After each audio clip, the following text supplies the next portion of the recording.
Hello, everybody. Packed house. Good afternoon, everybody. Before I introduce Florian, I want to share that we are offering AIA learning credits for this event, so please make sure you sign up for that. Also, immediately following Florian's lecture, we will have pizza in the West Architecture lobby, so please grab a piece of pizza after your lecture and then you can head back to studio. I'm really pleased to welcome Florian Idenburg, one half of the 2026 Portman Prize Critic team to Georgia Tech. We're so happy that you're here with us today. Before I introduce you though, I want to share a little bit of a history around the Portman Prize Studio. So the Portman Prize Studio was initiated by John Portman, an alumnus of Georgia Tech, and it was established in the year 2000. And since that time, it's allowed us to bring in an incredible array of practitioners, thought leaders in practice who've come in and been part of the culture in the School of Architecture. Since 2000, we've been able to bring in just an incredible array of practitioners and thought leaders who have become part of the school culture with the conversations. So here we are, 2025, going on 26 years and counting. It's amazing. And what's interesting is that while as diverse as all of our Portman Prize critics have been, they've all shared an equal commitment to advancing the practice and the discipline of architecture, but then also to the education enterprise for architects. And they frame their work within this kind of criticality, how they approach their role as educators and how they approach their role as practitioners. So as I mentioned, this was initiated in 2000 by John Portman, and I've been really so grateful to Jana Portman Simmons, who has continued the legacy of this important gift for the School of Architecture, and it's the reason why we're able to bring in such amazing people to join us. I also want to recognize Joanna Portman, Jack Portman's daughter. After John Portman passed away, Jack, his son, carried on the legacy, and because he also felt that same commitment. And when you think about Georgia Tech, it's synonymous with Portman. You just can't think of them in separation from each other, Georgia Tech, Atlanta, and Portman. So we're so grateful that this is part of one of the signature aspects of our professional degree program. So let's say thank you to Jana and Joanna, please.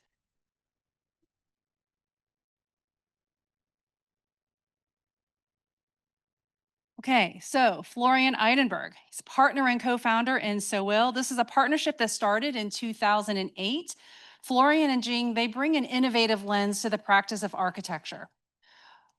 Florian is a globally recognized architect with over 2 decades of experience. His projects are marked by a keen intuition for the interplay of form, material, and light. And they transform imaginative concepts into tangible, livable spaces. In recognition of his contributions to architecture, Florian has received several prestigious awards, including the Charlotte Kohler Prize from the Prince Bernhard Culture Fund in 2010, the Architecture Award from the American Academy of Arts and Letters in 2022, and the United States Artist Fellow Prize also in 2022. He is a registered architect in the Netherlands and an international associate of the American Institute of Architects. Most recently, So Will, I noticed, were recognized by Architects newspaper among the top 50 architects and designers. So I thought that was pretty impressive to see that. As I mentioned, parallel with their practice, Florian and Jing have held a continuous commitment to education. And we're just so thrilled that their appointment as the 2026 Portman Prize Critics will add Georgia Tech to this list. Now, please join me with a warm welcome for Florian Idenburg.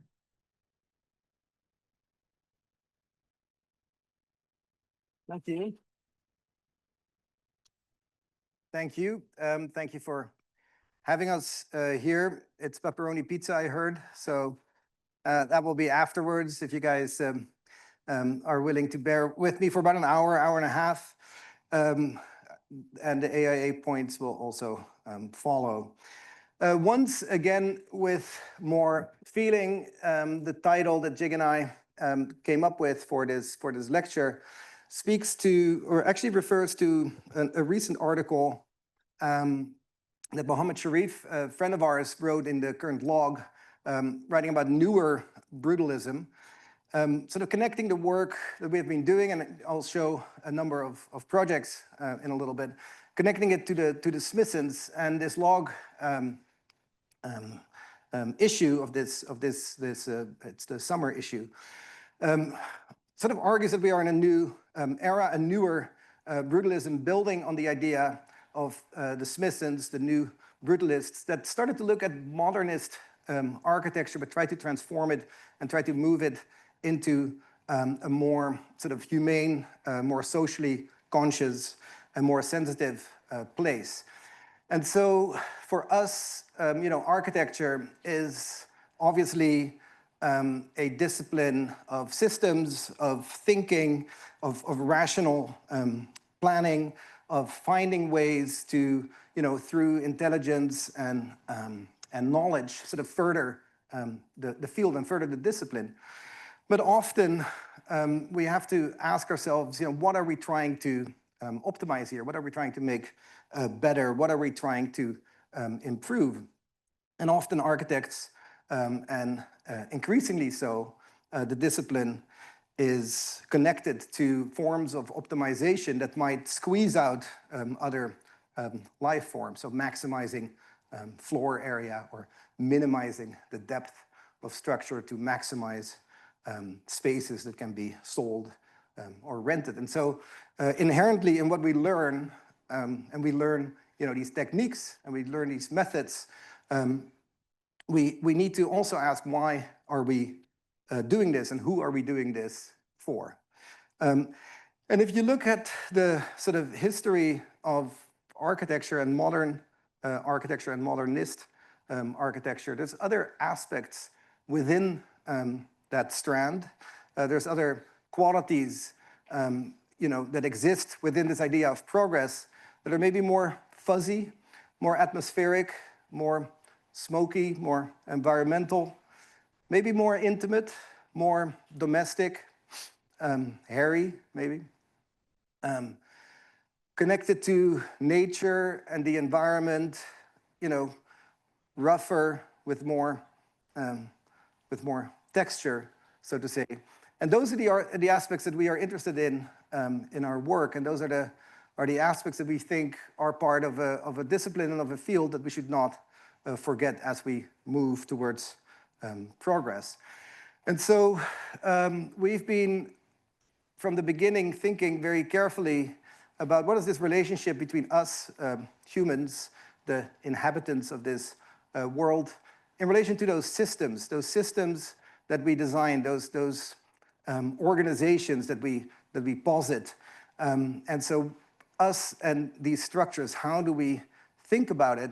And what is the sort of way in which we can stretch or bend or expand or loosen or make soft these systems? And so to start with a very early project, actually one of our first projects, which we sometimes describe as sort of a birth cry of our practice, the Young Architects Program at MoMA, PS1, which is an opportunity for young architects to announce, right, what is the project, what's the idea, and the MoMA being sort of the treasure, if you want, of this idea of modernity, right, the place where through design we can improve the world. We thought of this idea of modernity represented in this Cartesian grid, a white grid, a square grid organized that takes over the entire courtyard.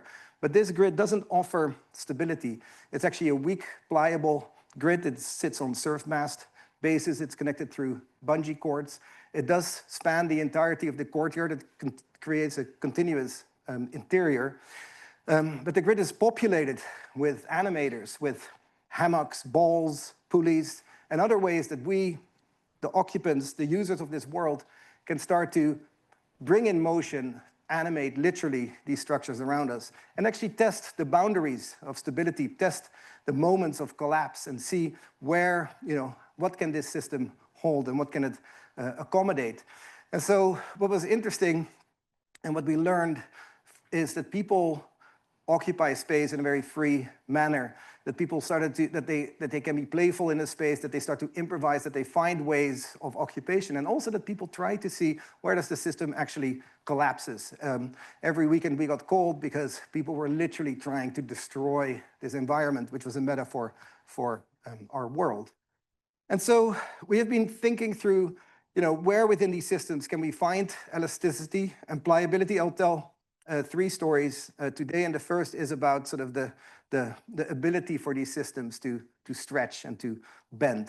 And so it will start with a project that came not much after, in which we try to translate this idea of sort of the limits and the pliability of systems into a static, permanent building, which is the Schrem Museum, the Manetti Schrem Museum at the University of California in Davis.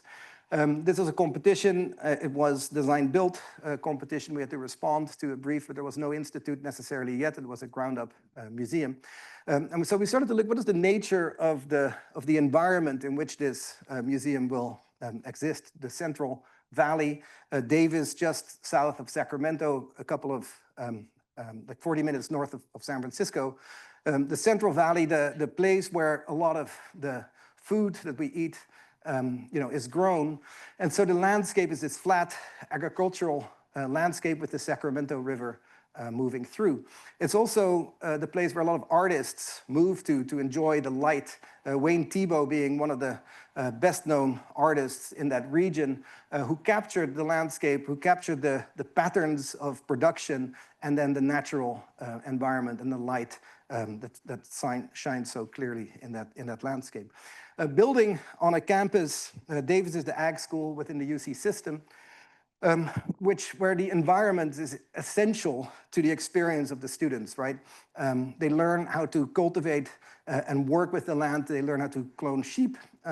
They learn how to grow or modify tomatoes. They also learn about drought. They learn about the drought in their areas. And so we wanted to have the environmental experience be inherently part of the museum experience.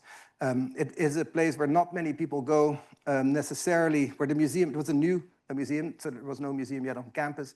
And so it also needed to be a place with a very low threshold in a way. And we started to think through, how can you create this open structure, a structure that can accommodate any type of use. We started to draw lines on an empty page. We started to build physical structures, and we started to realize maybe there needs to be some sort of overarching structure that accommodates the entirety of the site and just creates difference. There's no art yet that it was in the collection. It's for art that still needs to be made, and it's for programs that need to be invented by students who yet have to go to this school.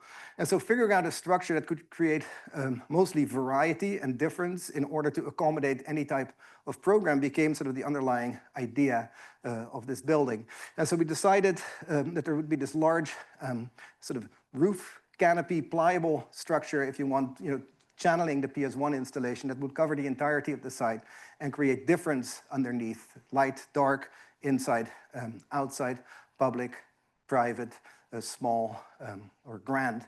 And so the idea of basically not creating a museum of walls, not creating a wall you had to penetrate, but really a sort of a large marker of the site where the campus could continue under this space and define a variety of spaces underneath. And then we tried to think, how could we bring this environmental experience into the museum experience itself? They have a beautiful grove, and we started to see that the shadow that this grove produces has different levels of sharpness because it's such a deep canopy. And so you have blurry and more sharp shadows depending on sort of how it sort of trickles down through the sun trickles down on the pavement. And we became interested in this idea, can we use light and shadow as a way to alter the spaces underneath and create sort of a tapestry of difference under this sort of marker, this roof that identifies the site.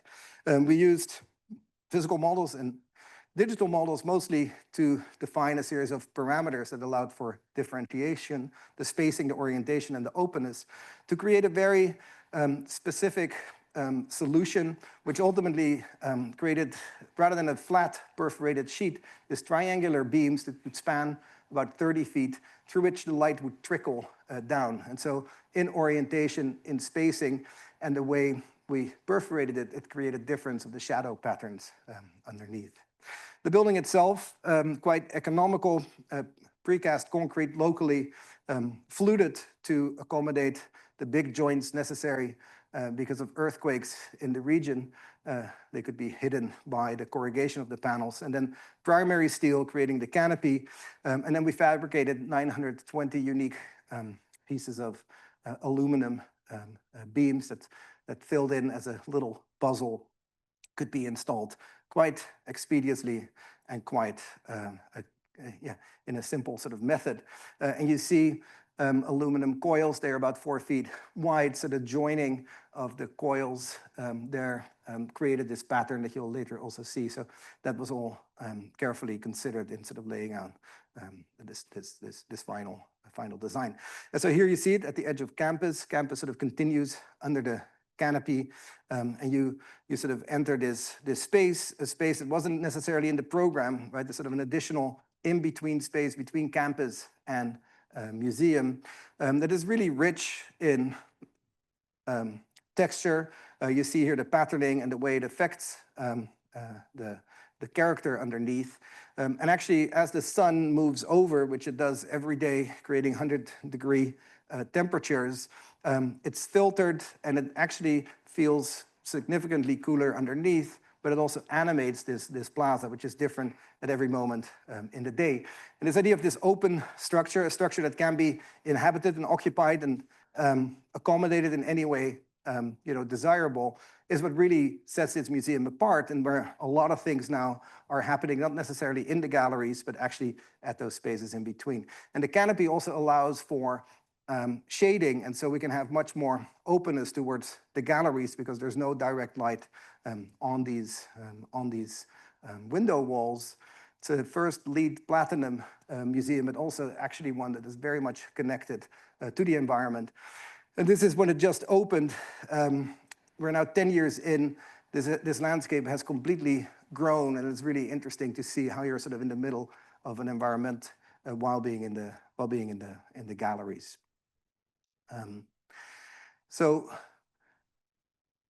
from this project, I'm going to take you to a project which, in a different way, tries to bend the systems. And it's a project we're currently working on. It's actually currently under construction. It's at Williams College in Western Massachusetts. Williams College, a typical liberal arts, 2,000 kids, student body university.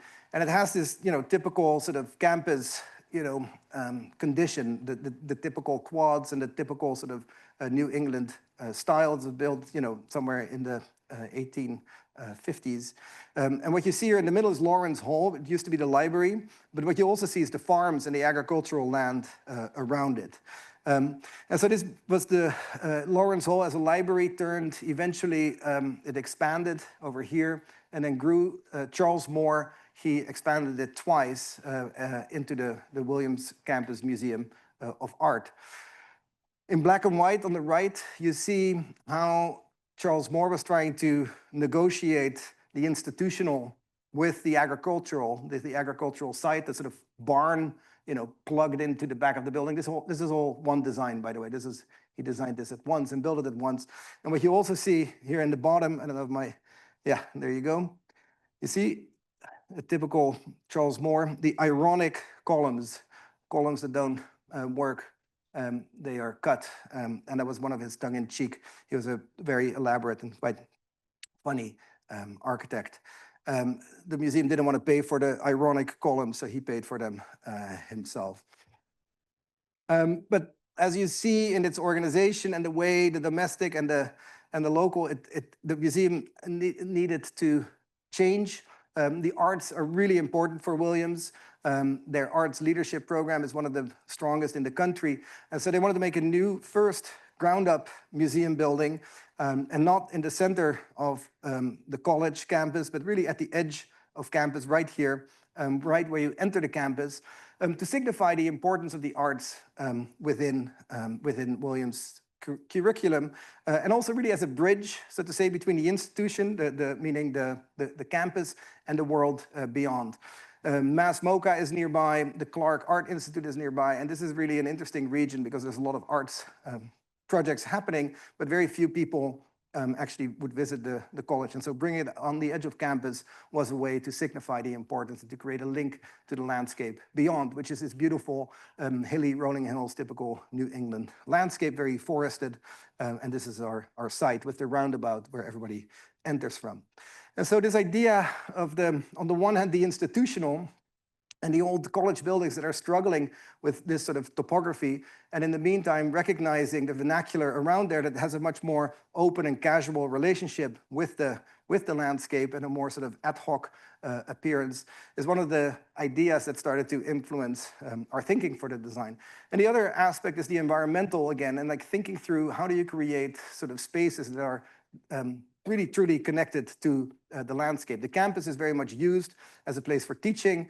It can snow pretty heavily there as well. So the seasonality from hot summers to really cold winters was an aspect that we thought about in the design as well. And so through a process of actually very inclusive design process. So we had to present every month to 40 stakeholders and do a sort of multi-stakeholder design process. We developed a language and a way of working in which large groups of people can sort of organize themselves around a design process, led to a design that ultimately consists of sort of a series of pavilions that have their own function and identity coming together amongst sort of these very bright lit, almost semi exterior spaces. So it's let me see if this pointer, is the pointer? Maybe I'll use the mouse.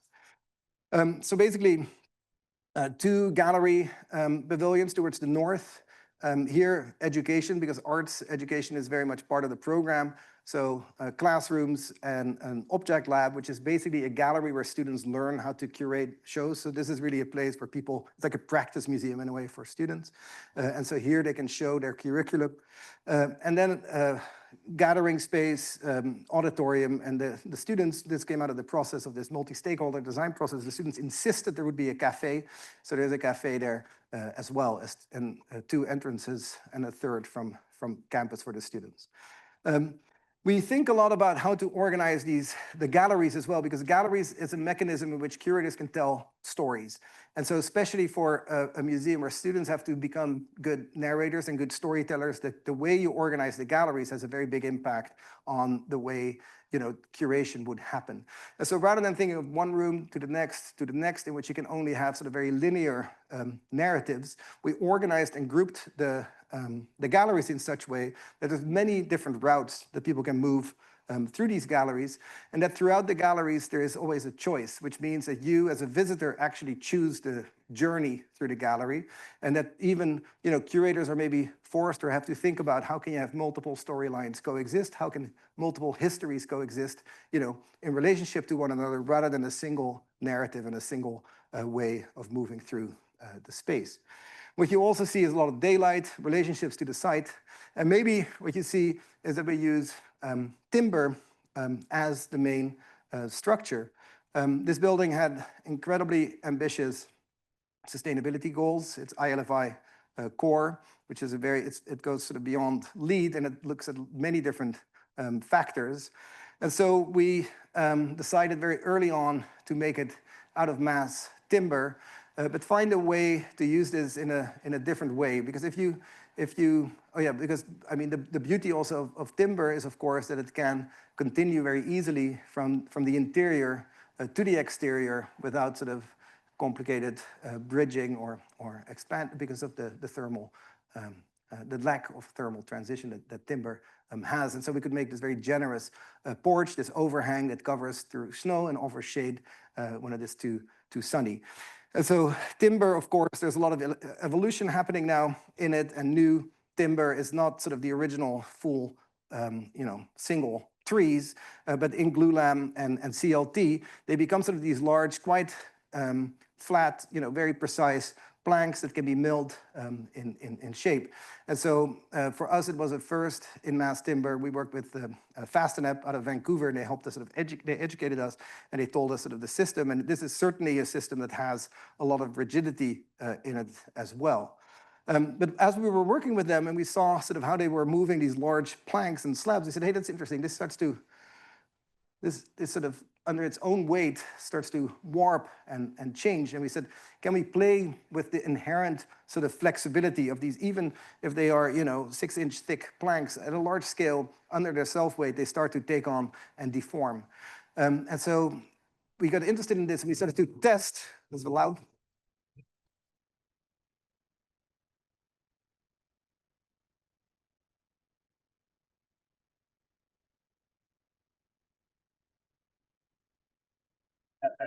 Okay.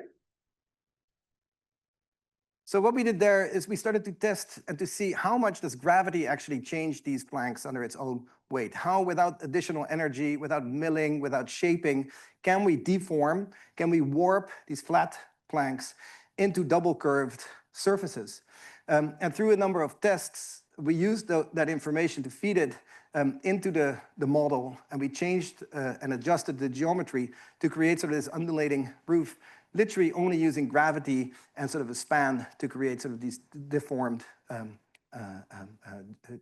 geometry and shape. So this is this big roof now that in some way maybe echoes some of the landscape. It will be clad with aluminum shingles by Zahner from Kansas. And now it's under construction. Actually, this is already a little bit older. The entire ground floor slab has been poured. This is a mock-up where we test all the different materials, and this project will be done in about 1.5 years from now. So that's story one about the sort of limits of systems. The second is about air, an atmosphere, and layering, and spaces in between, filtration, if you want. This was an installation we did for the Chicago biannual a number of years ago. We worked together with Anna Pravacci, an artist, and we had 4 wind instruments, so 4 musicians that use air, so a saxophone, a trombone, a flute, and a soprano. We had them perform in the botanical gardens in Chicago. And we dressed them in these outfits, these sort of cocoons, that exactly define the space that is needed for them to perform their instruments. So they're sort of geometry, like they're ergonomically, no, sorry, not ergonomically, ergonomically, sorry, space that they need to occupy to perform their music. So as they breathe in, as they perform the music, the costumes are made by air filtering material, the material that is in HVAC units. So as they perform their music, they actually clean the air. The piece was called L'air pour l'air, the idea that through air, we clean the air. And it speaks about sort of these zones in between, the layers in between. What do we need as these filters between inside and outside? Not much later, we were able to work on a temporary home, an idea of a home, a concept home, mini living called Breathe, where we thought of a prefab structure that actually stacks and fits within a shipping container that then would be dressed, or we dressed it with this purifying mesh, a mesh that is as a coat that actually takes the toxins out of the air. And so as you inhabit the house, it also cleans sort of the air that moves through the building. It's ultimately a structure clad in this veil, a veil that offers privacy, that allows daylight in, and that filters the air. And so here you see this installation, which was a temporary installation, but it asked us, what is that relationship between inside, outside, us, the other, thinking through materiality, different layers, and creating sort of this, like in some way expanding this ever thinning layer between inside and outside that we're asked to do now with our highly performative skins and highly performative facades. So this is an introduction to talk about a second project that is about to complete, which tries to take this aspect of the in-between into a very regulated program, the commercial office building, which is all about optimization, which is all about sort of gross net ratios and trying to maximize the floor area without any sort of lost space. This image, this building, it's in the Netherlands. It needed to be, again, one of the most sustainable buildings to date. They had something called Blue Planet as their ambition. And so this image of Hercules and Atlas sort of holding up both this blue planet was very interesting because the site in itself was a very, very complicated site, and it needed this sort of structural acrobatics to create sort of this world, this blue sustainable environment in which work would take place. This is the site.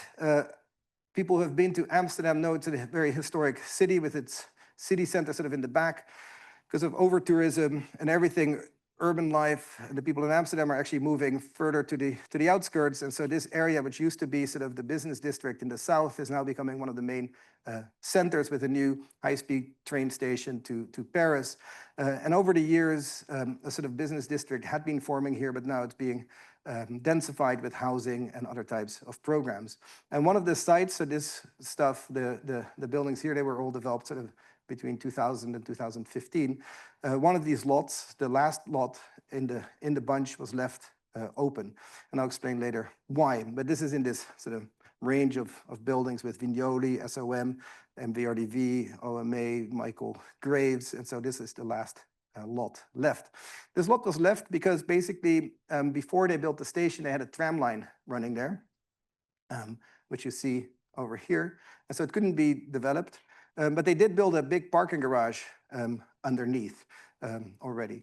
And so this is where this image comes in, because in order to meet the energy goals, which in the Netherlands are very, very strict, we had to work on the existing parking garage. The parking garage had to stay in service while we used it as the foundation for our new building. The blue was the area where we could build something, but everything to the other side, we had to sort of balance and figure out how to span over or integrate within that parking grid.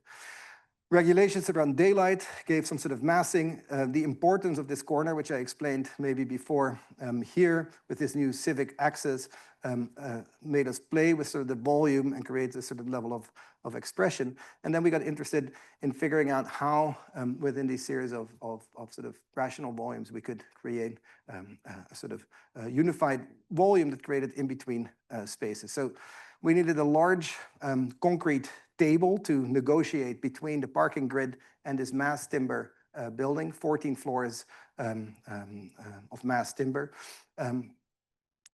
Spaces in and outside of the structure, and a skin that would cover the entirety of the building. And so here you see the structural model, a very generous split, 8 meters to 24 feet for a public program. Now there's going to be a natural history museum. We'll have an outpost here. Then the timber structure, the office floors. And then you see a secondary light structure that I will get to in a little bit. And here the structural diagram. So this is going up at the moment, precast concrete columns to create this very generous ground floor. And then you see the grid that is much more tight with mass timber because of the span that negotiates between the parking grid and sort of makes this dance to have this very robust plinth with the structure above. It's the Netherlands. We need in the entirety of 25% allocated to bicycle parking on the ground floor. This is mandatory, no more parking garage, just bike parking. So you bike into the building, you take your shower here, and then you go to work. Here are the public programs and food, and the entrance to the office building on the ground floor. So here you see, which will be this outpost of this natural history museum. And then going back to the original story about the in-between space, it's triple glazing because of sound and energy. So it's a very quite thick, unitized system that creates the triple glazing here. We thought, what happens if we start to peel off one of those layers to negotiate these different volumes? So actually, you know, this isolated glass unit, insulated glass unit becomes this deepened in-between condition that starts to drape between these different volumes and create sort of a unified form, and starts to introduce this in-between spaces between the sellable, rentable net area of the building, and the exterior, a space that maybe is undefined. It's non-climatized. There's no mechanical systems. It's just the weather's just mitigated. Slightly rain is kept out, wind is kept out, but it naturally ventilates and it allows for sun in the winter months. And it creates this possibility of actually opening up your office floor, even on the 12th floor, into this green space, this sort of atrium type space that is sort of neither inside nor outside, and sort of as an extra in between. And so we were able to do this, to achieve this. These are pictures that came in a few days ago, where you see the delamination of that skin happening and the geometry that it produces to negotiate this. And this is within the sort of reality of the market of these kind of buildings. This is a very interesting condition. It creates space that on paper didn't exist, so to say. They couldn't allocate it in their spreadsheets. And the third story is about the home and housing, but it builds on this idea of thinking through what happens in those spaces between our most intimate interiors. And it builds on, this is again an image from the Smithsons, Streets in the Sky, the idea that our housing and our experience of living in the city doesn't have to be squeezed away in a box, in a residential product, so to say, but it can be more social, it can be more connected, it can be more related to civic life. When I moved to New York, this was my experience coming home, and I guess for many, this is the experience of coming home. There's an elevator, there's a double-loaded corridor, there's a few doors, and there's as minimal investment in this shared space, the space where you might meet your neighbor, the space where there could be interactions with people around you. And so if you think of the home through different cultures and through different times, the actual most interesting space is exactly where the domestic and the civic connect, right? Where the home and the city come together. And this can happen through the way buildings open or the way you organize circulation and connections. And so this is not a new idea. It's actually something that is much more built into much older models, but they have been gradually sort of pushed out by regulation, be it sort of market optimization or energy optimization. This is, for instance, on the 4th floor in a housing project in 1919 in the Netherlands, or in a lot of the work by the sort of new brutalists, including the Smithsons, on like upper levels civic life in front of your house. Not all these projects survived, but one can question if it is because of the typology or the care that has been given to these projects. And so we have been thinking, and COVID certainly also affected that thinking, like how do you make your home not a prison? Are you not locked into your house, but how can the house be actually a podium or be a place for exchange and be sort of a fosterer of civic connectivity? And I think this image shows beautifully the sort of difference between those different aspects.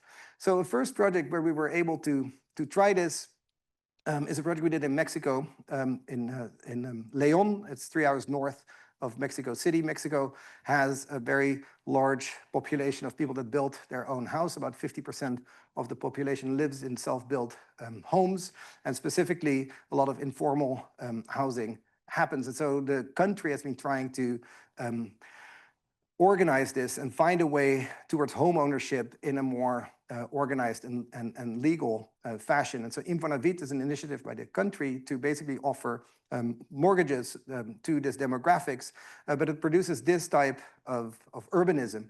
Millions and millions of these homes have been built. They're very simple shoeboxes on the ground, but they happen in sites really, really far from the city center, there where the land almost costs nothing, because that's the only way for developers to make it work.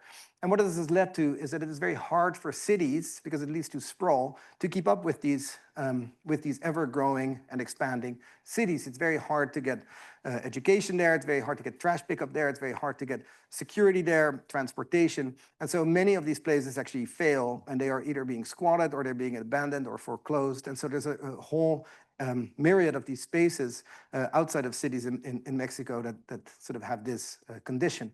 And so the mayor of León, he didn't want that to happen, although this is one of the fastest growing cities in Mexico. It's the Inner Harbor, as it is called. It's a city where a lot of the car industry that used to be in Detroit, for instance, actually moved here. And so it attracts an incredible amount of migrant workers from Latin America who built their own homes around factories. And you see the sort of sprawling of the city. And you also get a hint of the project that we realized there within this context.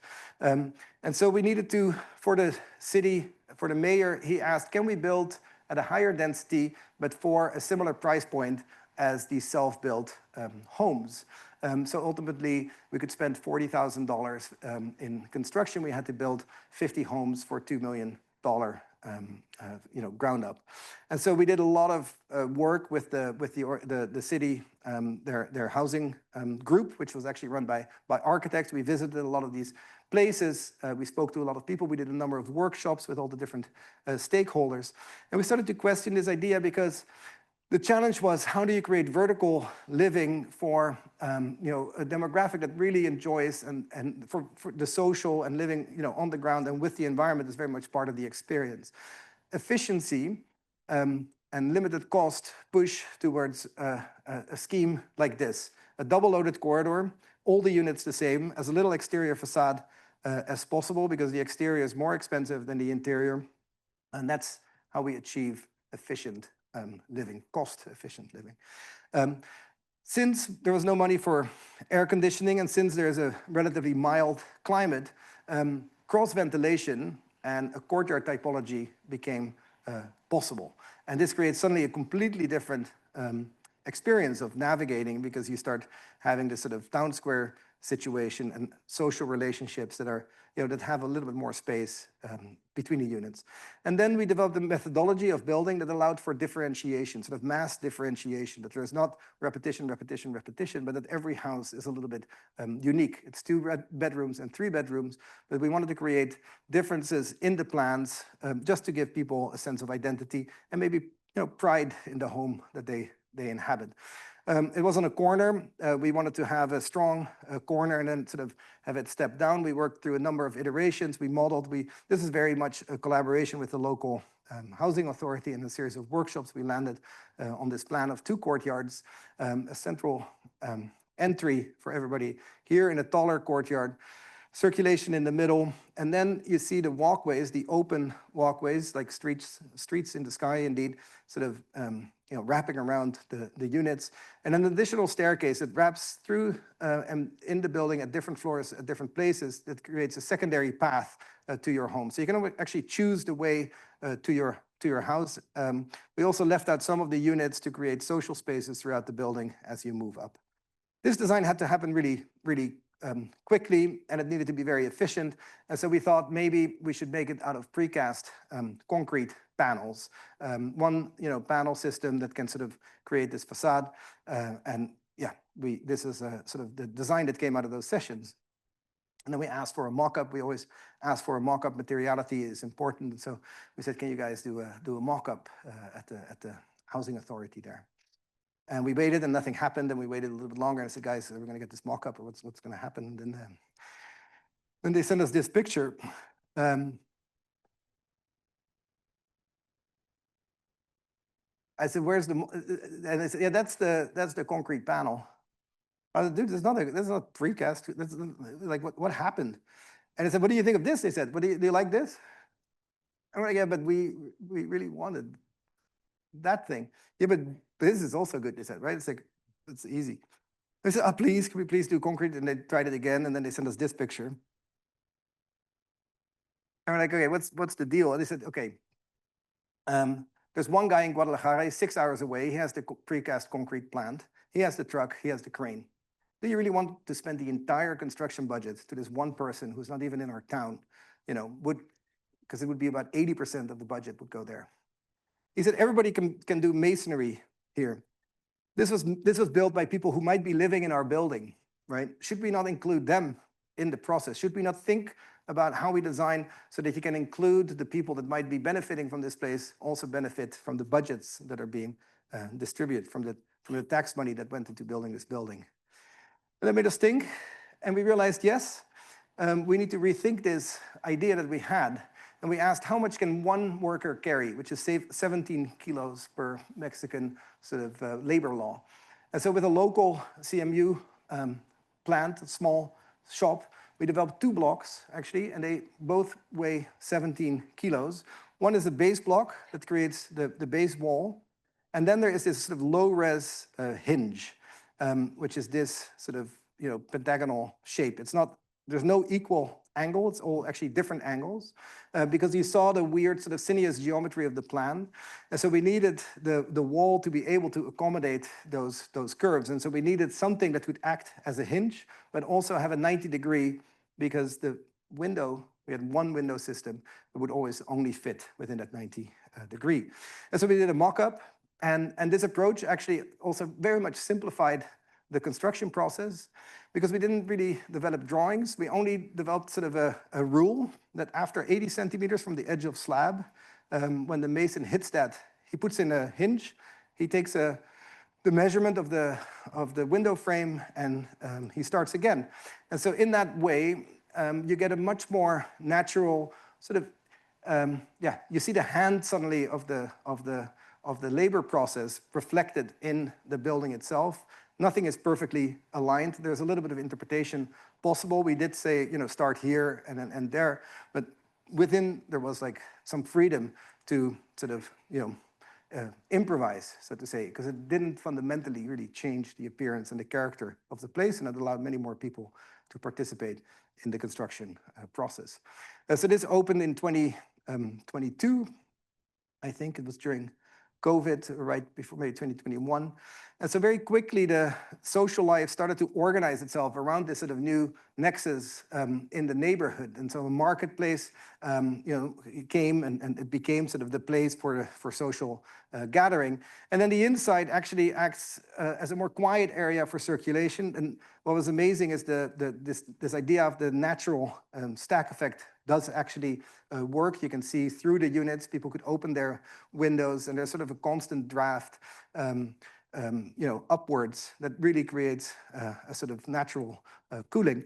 And you see how, in some ways, civic life, if you want, starts to happen in the courtyards and on the streets, and how people start to occupy these, all different shaped units in their own, with their own preferences and their own sort of interpretations and response. And it's, obviously incredibly exciting to see how these buildings are occupied and ultimately transformed and sort of, given its own character and characteristics.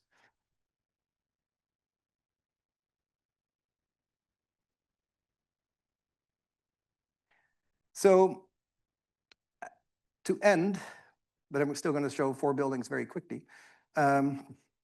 How do you bring this to the reality of New York City, the sort of very intense housing market that is defined by very strict finance rules? This is a commercial residential project. Here it is, Warren.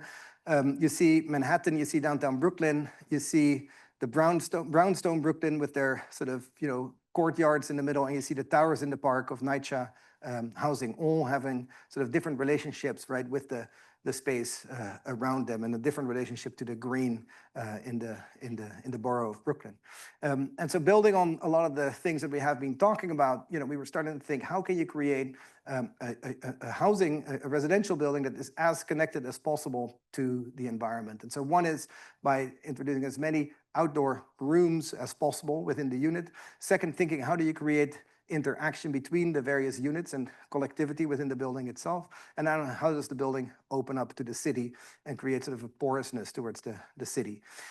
This is a project with 18 units, 18 apartments. It has a commercial ground floor and actually a sort of public use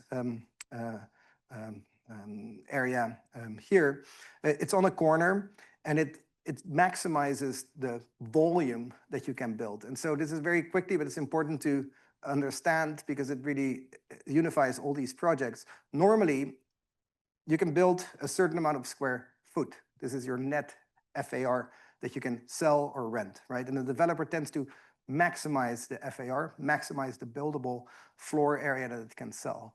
But then there's a zoning envelope in New York City code, and that's not about it's not about floor area, but it's about volume, right? It deals with setbacks, and it deals with the massing envelope. And what you normally do as a developer is you try to create as tight an envelope around the maximum sellable area. So there's an efficiency ratio. In housing can be 80, 85%. What we do with these buildings is not try to figure out what is the tightest envelope around the area you can sell, but we think what is the most volume we can build, what is the largest volume that fits within that building envelope, and we start to carve out exterior spaces until we hit that FAR area. And that creates very airy, very open, very porous buildings, very generous buildings that have a lot of exterior space.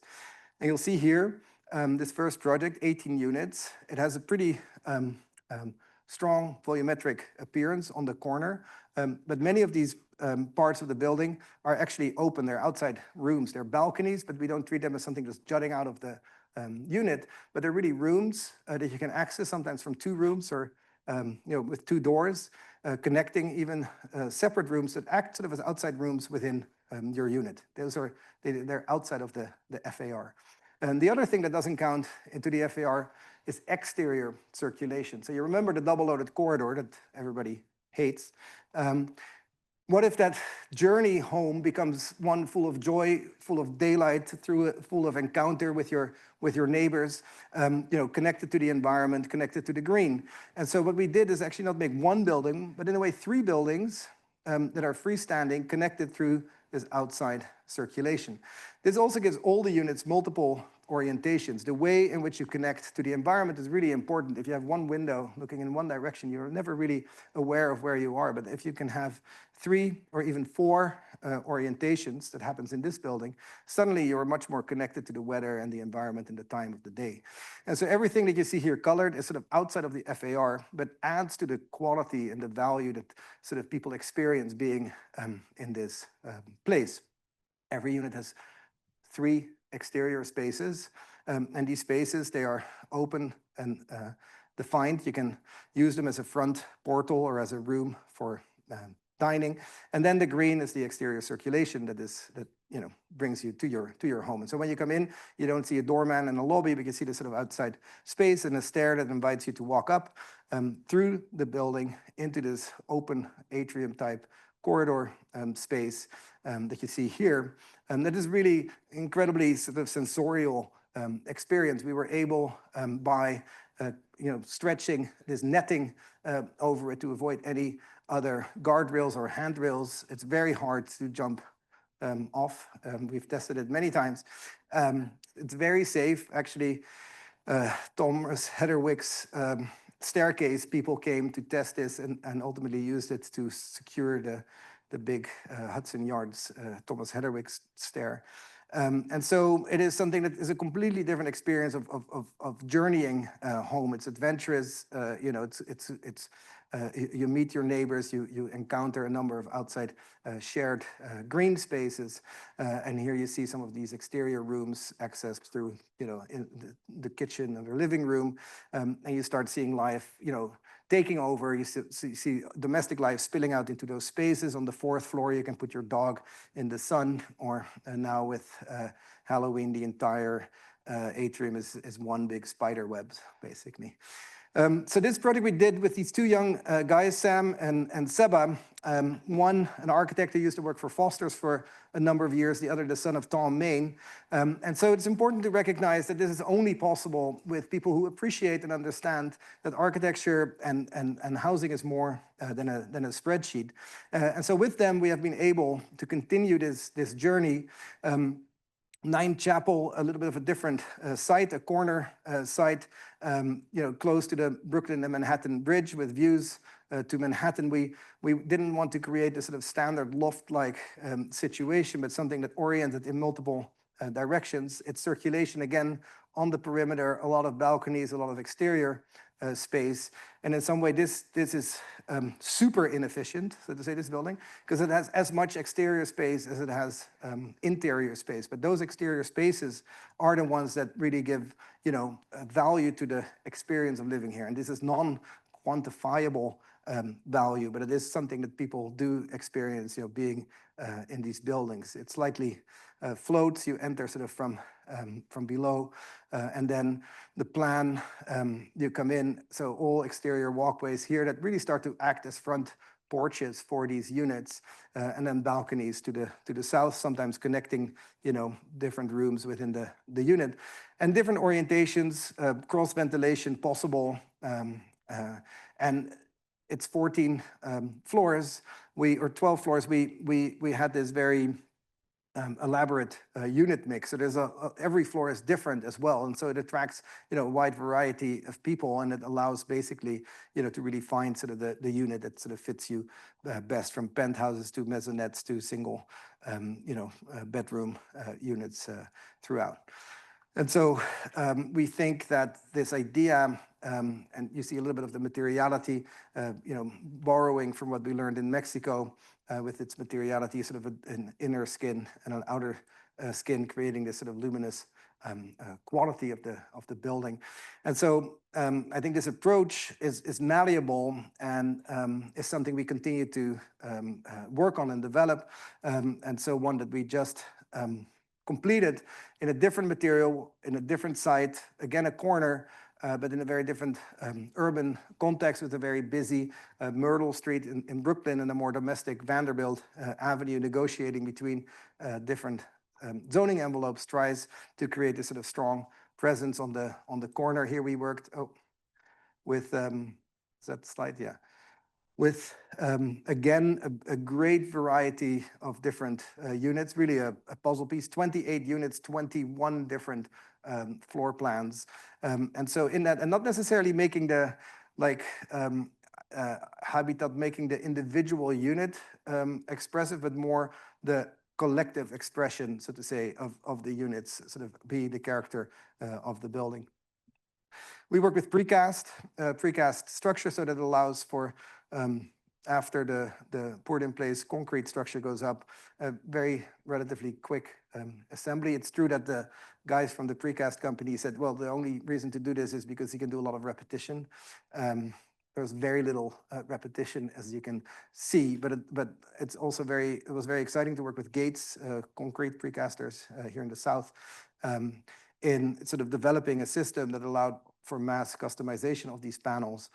And then using the hand, again, through the brick, to create sort of the idiosyncrasy, because these large panels, of course, they span and they have a certain dimension, but then allowing with masonry to create sort of particularities in the way it sort of negotiates the ground, the entrance, the lobbies, and other collective spaces and walkways. So we use the depth and the slope of the site to create sort of a more verdant and porous ground entrance. It is the entrance. You enter sort of at a higher level, and there's collective spaces underneath connected to this garden with exterior walkways. And this still doesn't have a lot of life in the pictures because it's actually just opened, and these pictures are very, very recent. The gardens just went in, and only 1 or 2 units are currently occupied. But I heard, rumor has it, that you might come to New York in, can I say that? Or I wasn't allowed to say that, maybe. If you make it to New York next semester, then we will go here and visit these buildings so you can see.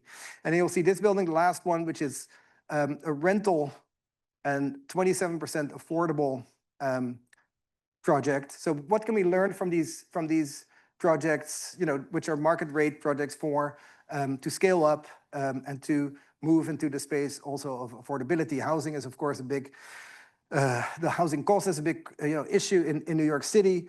And so this area around the Gowanus Canal, you see, this is our, where we started our journey here. It's the 450 Warren.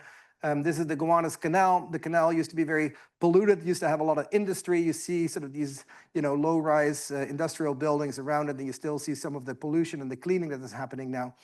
Bill de Blasio, the mayor, he rezoned it. He allowed for much more density under the condition that it would be 27% affordable. And so now there's like a lot of new buildings being built there that really also try to tackle the affordability issue of the city.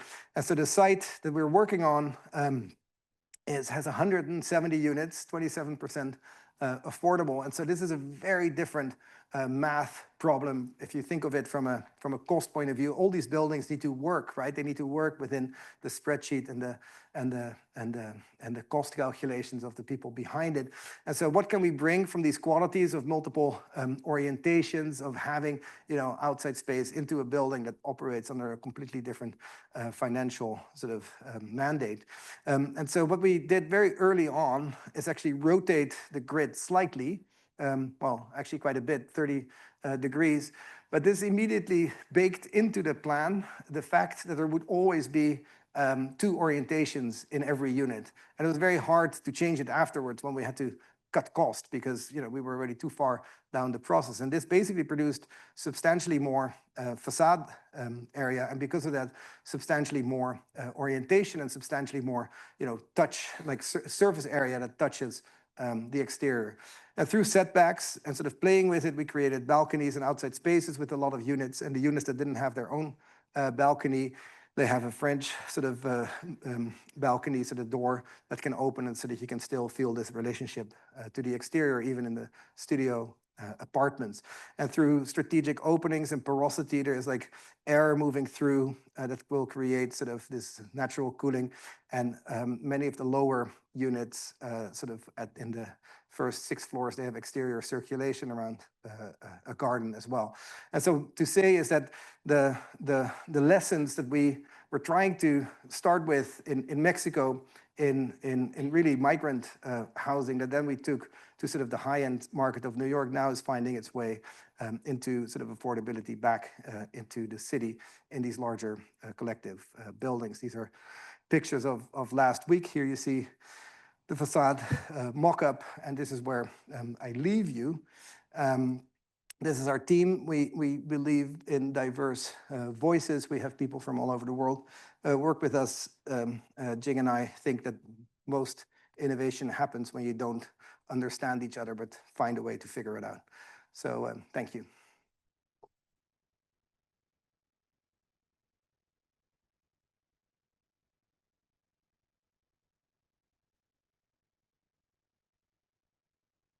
Thank you. That was great. Should we have time for a few questions?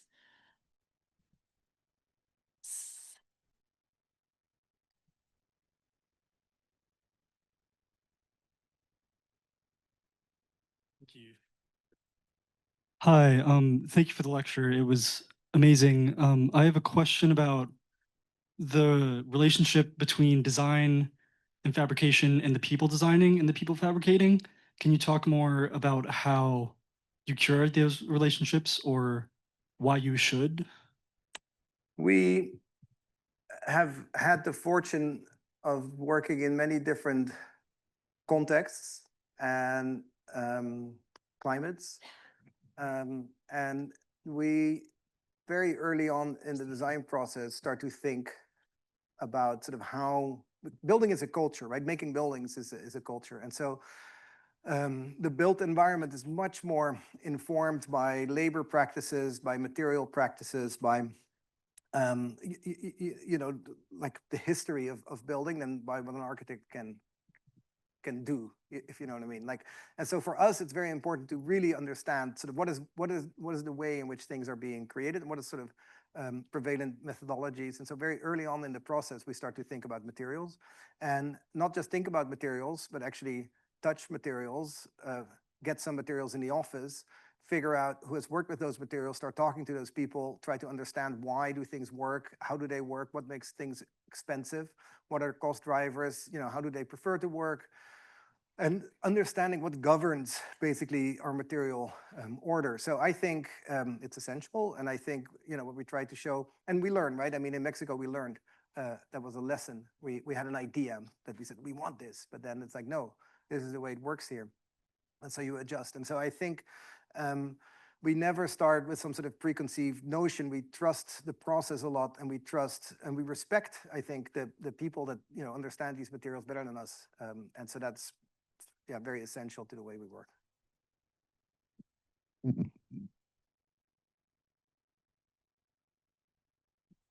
Hi, thank you so much for the lecture. It really resonated with me. I wanted to ask you a question that I've been considering myself a lot recently. How does one negotiate and interpolate between otherwise divorced realms of inside and outside? And I know that you touched on it a lot, and it might be the through line with which you approach every single project that you showed us, but I just wanted to get a more clear answer. I think the one thing I always think about it is and maybe we showed some of these old, homes in different conditions. What is the boundary, right? What boundary are we drawing? When we draw a line, what are we separating? What is inside and what is outside? Is it rain? Is it climate? Is it security? Is it people? So we have been, or is it sellable versus public, right? And so especially in a world that is mostly governed by private development, what has been, and that's where I started the talk, it has been about squeezing and making that line as thin as possible, making it a single line that does everything, right? But that line consists of many different boundaries. And what we try to do is delaminate that line, right? Create maybe private outdoor space. For instance, in the New York City building code, you cannot have an interior space that is non-climatized, right? It's just not, it's in the code, it's not possible. Why not, right? Why can you not have a place like where you store your stuff that doesn't have heating and cooling, for instance? And so basically, if you start understanding what are these boundaries, and if you can try to think through how can I create depth in that in-between space, how can I actually create as deep a facade as possible rather than as thin a facade, suddenly you can discover a lot of different spaces that exist, right, where different types of interactions can happen. So I think just think about the line. What does the line represent, really, right?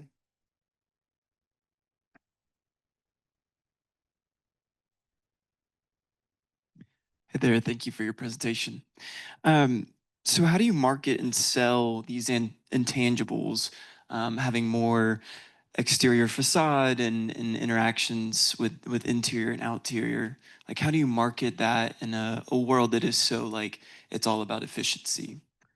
So I specifically called out Sam and Seba, who are the ones really our partners, and we're talking every day. They do, we do the design, but they do all the other stuff, which is in a way selling that stuff, to investors, for instance. And the way I showed the sequence is also the way we have been building it. So it started with 18 units, then it was 24, then it's 28. Now so you have to make a case, right? And you have to prove a point, so to say. So the first one was very, very difficult. Nobody wanted to finance this. There was no regular financing. Actually, they went to try to get a construction loan, and they came back and said, the machine doesn't allow us to do this because you have to plug in numbers, how much floor area, how much exterior facade. Said, sorry, we can't give you a loan because your ratios are off, literally. And so they had to find alternative ways of financing, literally. They couldn't get regular construction loans, but it's 18 units, and we built it actually relatively efficient because we couldn't build it more expensive than any other project. So we worked with CMU block, we worked with simple block. I mean, you saw the facade, we only slightly rotated the block to give it texture and expression, but it is very simple materials. The other thing that is difficult is the energy efficiency, because energy code actually pushes you to make less and less facade. So it's not necessarily easy, but once you suddenly sell all your units within the first week, then everybody's like, oh, wow, that works, right? Because there was a lot of people saying this is never going to work. But if you show that it works, and if you show that that people actually appreciate it, then you can start scaling it up. So that's what we have been doing with them. And this is a little bit of but it's important for students and for architects to understand the way development works, especially as the Portman chair, I have to tell you that. Because money gets more expensive the further you are down the process, if you know what I mean. So the biggest risk and the biggest reward is in the beginning.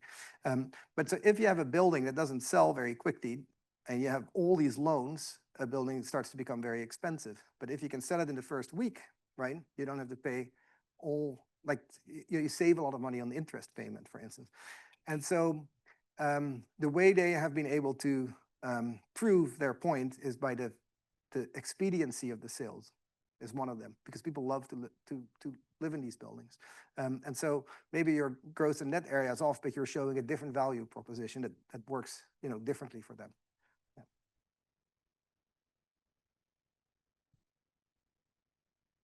Time for one last question. Oh, that's our 2 hands, so maybe 2 questions. The thing that interested me the most about your lecture and really appreciated is how much focus you have on prefabrication with precast concrete and like glulam and new wood construction. Is there any new prefab technology that excites you and that you hope to use soon? Well, it's funny, it's not prefab, but we are really, well, there's 2 things, and this will come next semester. One is very much sort of the advanced technology, but a friend of ours is developing this super thin precast concrete that doesn't have steel, because the depth of precast is determined by the amount of coverage the steel rebar needs to have. But he uses fiber reinforcement, not like small pieces, but really fiber bars. And it means you can make much thinner concrete, so you can use much less concrete actually. So that's one material we're interested in. And the other we've been recently interested in is bamboo. But we have no idea where that will go. You have to ask us back later. Yeah. And okay, last question. Thank you for the great presentation. And I wanted to ask you more of a general question where I noticed how at the end of the presentation you talked about how working with such a diverse group of people is really helpful. Could you give us some sort of like example or reasons as to why it can be nice to work with such a different background of people? I studied in Delft in the Netherlands. It's an engineering school. It's maybe not so much different than Georgia Tech in the sense that it is very engineering focused. And it was in the 90s. There was a book called Super Dutch, and it sort of basically was the end. It's like the end of history. It's like the of architecture, because the Super Dutch way was the way, right? And the idea was that that's the only way. And I thought, when I learned this, I know everything I need to know. And then I went to Japan. I went to Tokyo. I worked for 8 years at Sejima, and everything that happened there was literally the opposite of how I would do it. Like every single thing. And I was like, wow, like this is literally, the opposite of what I have learned, and it works. And maybe sometimes it works better, or it works different, and it produces something very, very different. So for me, very early on, I realized that there are so many different ways of understanding the world, experiencing the world, and navigating the world. And that is something you can strengthen by just including as many different perspectives as possible in the thinking. And then the question is, how do you, not have a cacophony of, so you need to orchestrate it, you need to think through how these things work together. And so you have to figure out, what are the objectives we're trying to achieve here. But in the meantime, I think there's so much insight that you can learn from, experiences that are different than the ones that you have had. And that's what we value a lot. That's a great way to end. Thank you. So thank you again for this lecture.